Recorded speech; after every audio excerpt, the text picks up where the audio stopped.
লক্ষ্য করো এখানে হচ্ছে লাভ ক্ষতি রিলেটেড হচ্ছে খুবই গুরুত্বপূর্ণ একটা অঙ্ক নিয়ে আমরা আলোচনা করব, যেখানে হচ্ছে 30 টাকায় 10টি দরে ও 15টি দরে সমান সংখ্যক কলা ক্রয় করে সবগুলো কলা 30 টাকায় 12টি দরে বিক্রি করলে শতকরা কত লাভ বা ক্ষতি হবে সেটা বের করতে বলছে তোমাকে। তো দেখো এই কথাটার মানে হচ্ছে 30 টাকায় 10টি দরে, এটার মানে হচ্ছে এই 10টি কলার ক্রয় মূল্য হচ্ছে 30 টাকা। সেম ভাবে 15টি কলার ক্রয় মূল্য কত টাকা?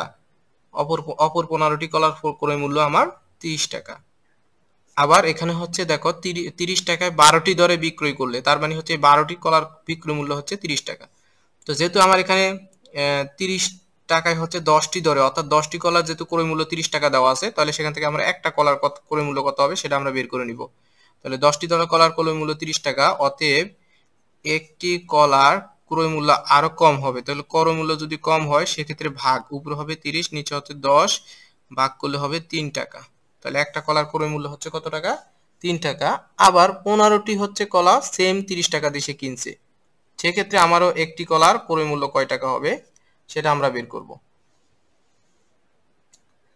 তো লক্ষ্য করো এখানে 15টি কলার ক্রয় মূল্য হচ্ছে 30 টাকা, অতএব একটি কলার ক্রয় মূল্য আরো কম হবে, সেক্ষেত্রে উপরে হবে 30 নিচে হচ্ছে 15 ভাগ 15 দুগুণে 30 অর্থাৎ 2 টাকা।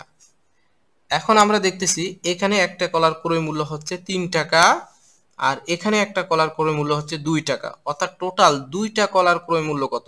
দুইটা কলার ক্রয় মূল্য হচ্ছে 3 টাকা যোগ 2 টাকা অর্থাৎ 5 টাকা। অতএব 1 যোগ 1 সমান হচ্ছে দুইটি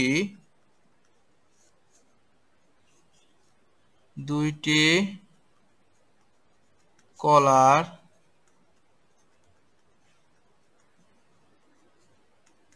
ক্রয় মূল্য, দুইটা কলার ক্রয় মূল্য কত? 3 যোগ 2 অর্থাৎ 5 টাকা। তাহলে দুইটা কলার ক্রয় মূল্য আমরা কত পেলাম? 5 টাকা পেলাম। এখন আমরা দেখব যে দুইটা কলার বিক্রয় মূল্য বের করব। বিক্রয় মূল্য বের করে দেখব যে সেটার লাভ হচ্ছে নাকি ক্ষতি হচ্ছে। তো লক্ষ্য করো এখানে আমার এই যে 30 টাকায় 12টি দরে কথা বলা আছে। 30 টাকায় 12টি দরে কথা বলার মানে হচ্ছে যে 12টি কলার বিক্রয় মূল্য হচ্ছে 30 টাকা। তো দেখো 12টি কলার বিক্রয় মূল্য যদি 30 টাকা হয়, অতএব একটি কলার বিক্রয় মূল্য কত হবে? আরো কম হবে, সেক্ষেত্রে হচ্ছে 30 নিচে ভাগ হচ্ছে 12 টাকা। এখন আমাদের দুইটি কলার বিক্রয় মূল্য বের করতে হবে, তাহলে দুইটি কলার বিক্রয় মূল্য, দেখো একটা কলার বিক্রয় মূল্য যত হবে দুইটা কলার বিক্রয় মূল্য কিন্তু তার চেয়ে বেশি হবে, সেক্ষেত্রে বেশি হলে গুণ হবে উপরের সংখ্যার সাথে, তাহলে 30 গুণ 2 নিচে হচ্ছে 12। এখন আমরা যদি কাটাকাটি করি 6 দুগুণে হচ্ছে 12, 6 দিয়ে 5 6 30 অর্থাৎ 5 টাকা।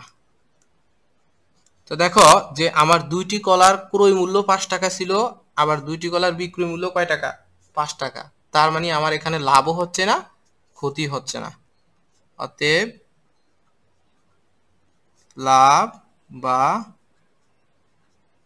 ক্ষতি হবে না।